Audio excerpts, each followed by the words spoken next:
بسم اللہ الرحمن الرحیم۔ ایک بار رسول اکرم صلی اللہ علیہ وسلم لوگوں میں بیٹھے ہوئے ان سے باتیں کر رہے تھے۔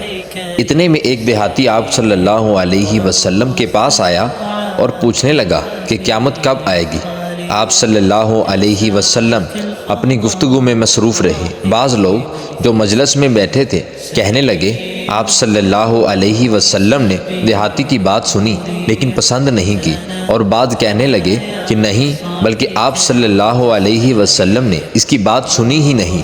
جب آپ اپنی باتیں پوری کر چکے تو میں سمجھتا ہوں کہ آپ صلی اللہ علیہ وسلم نے یوں فرمایا، وہ قیامت کے بارے میں پوچھنے والا کہاں گیا؟ اس دیہاتی نے کہا، حضور صلی اللہ علیہ وسلم، میں موجود ہوں۔ آپ صلی اللہ علیہ وسلم نے فرمایا کہ جب امانت ایمانداری دنیا سے اٹھ جائے تو قیامت قائم ہونے کا انتظار کر۔ اس نے کہا، ایمانداری اٹھنے کا کیا مطلب ہے؟ آپ صلی اللہ علیہ وسلم نے فرمایا کہ جب حکومت کے کاروبار نالائق لوگوں کو سونپ دیے جائیں تو قیامت کا انتظار کر۔